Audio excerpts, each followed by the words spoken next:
Bismillahirrahmanirrahim. Assalamualaikum warahmatullahi wabarakatuh. Perkenalkan, nama saya Ibrahim Hendianto, jurusan Manajemen Keuangan Syariah, kelas 3B.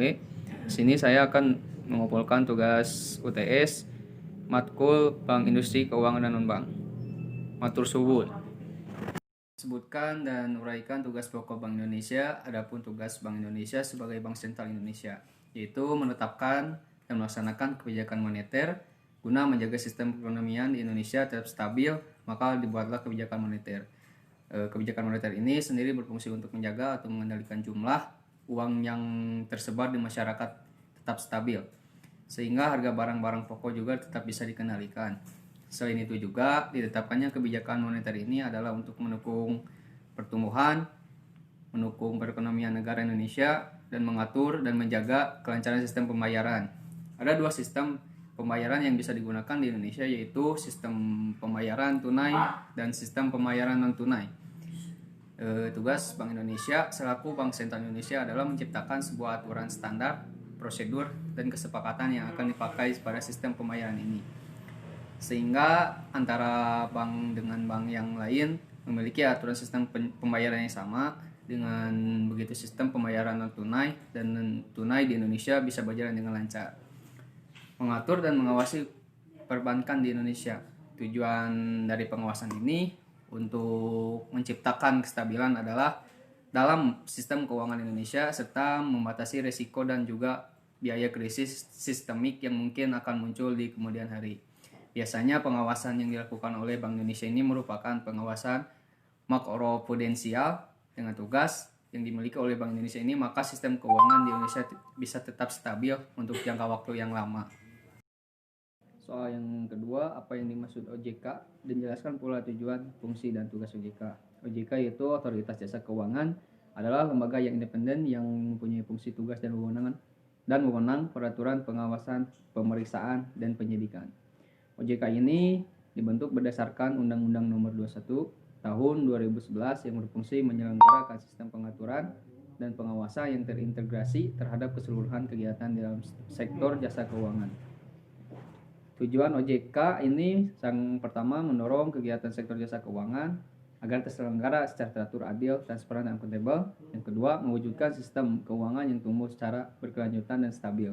Dan yang terakhir, melindungi kepentingan konsumen dan masyarakat. Ada juga fungsi OJK, yaitu menyelenggarakan sistem peraturan dan pengawasan yang terintegrasi terhadap seluruh kegiatan di sektor keuangan. Tugas OJK ini melaksanakan tugas peraturan dan pengawasan terhadap yang pertama, kegiatan jasa keuangan sektor perbankan dan serta non perbankan, dan yang kedua, kegiatan jasa keuangan di sektor pasar modal, dan yang terakhir di kegiatan jasa keuangan di sektor perasuransian, dana pensiun, lembaga pembiayaan, dan lembaga jasa keuangan lainnya. Ketiga, saya akan menjelaskan pengertian pasar modal syariah, perbedaan suku, saham, dan reksadana, dan bagaimana mekanisme transaksinya di pasar modal syariah. Pasar modal syariah merupakan kegiatan pasar modal yang tidak bertentangan dengan prinsip syariah di pasar modal. Kemudian juga terdapat produk dari pasar modal syariah. Yang pertama ada saham, ada sukuk, dan yang terakhir ada reksadana syariah. Kemudian saya akan menjelaskan perbedaan dari ketiga produk syariah tersebut. Yang pertama ada saham. Saham merupakan surat berharga bukti penyertaan modal kepada perusahaan dan barang bukti, dan dengan bukti penyertaan tersebut pemegang saham berhak mendapatkan bagian hasil dari usaha perusahaan tersebut dengan tidak melanggar prinsip syariah. Dan yang kedua, suku merupakan istilah baru yang dikenalkan sebagai pengganti istilah dari syariah. Obligasi syariah, Islamic obligasi syariah di dunia internasional dikenal dengan suku. Suku berasal dari bahasa Arab, yaitu syak yang berarti tunggal, yang memiliki arti mirip dengan sertifikat atau not. Obligasi syariah atau suku merupakan surat berharga efek berupa penyertaan modal yang diterbitkan oleh penerbit sukuk dan dilakukan sesuai prinsip syariah. Dan yang terakhir yaitu reksadana syariah. Apa reksadana syariah? Itu merupakan uang untuk menghimpun dana dari pemodal yang dikelola dan investasikan oleh manajer investasi. Dana tersebut kemudian diberikan ke berbagai instrumen yang sesuai dengan prinsip syariah. Reksadana syariah dikenal juga pertama kali di Indonesia pada tahun 1997, ditandai dengan penerbitan reksadana syariah dan reksa saham pada bulan Juli 1997. Terdapat beberapa mekanisme yang dipakai dalam pasar modal syariah. Ada juga rincinya seperti berikut, yaitu transaksi tanpa riba, terhindar dari praktik spekulasi, dan hanya mentransaksikan efek syariah. Komitmen yang tergolong syariah, transaksi menggunakan akad,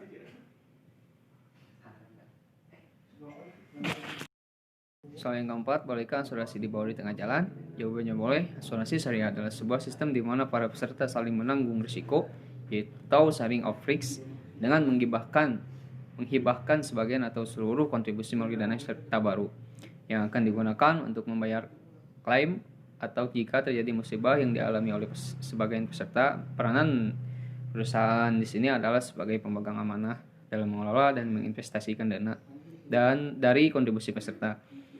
Perusahaan bertindak sebagai pengelola operasional saja, bukan sebagai penanggung seperti pada asuransi konvensional. Asuransi kesehatan. Asuransi kesehatan ini hampir sama dengan asuransi kendaraan. Ketika kita membayar premi, maka kita akan dilindungi 1 tahun ke belakang. Apabila terjadi kecelakaan atas kendaraan kita, maka asuransi ini akan membayar kerusakan yang terjadi.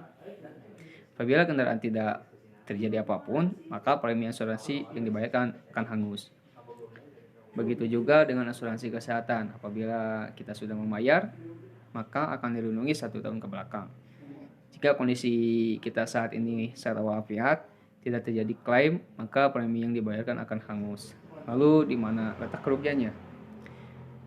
Bukankah kita sudah dijaga oleh asuransi jika terjadi maupun tidak terjadi resiko? Artinya kita harus bersyukur atas kesehatan yang terjadi dalam 1 tahun kemarin.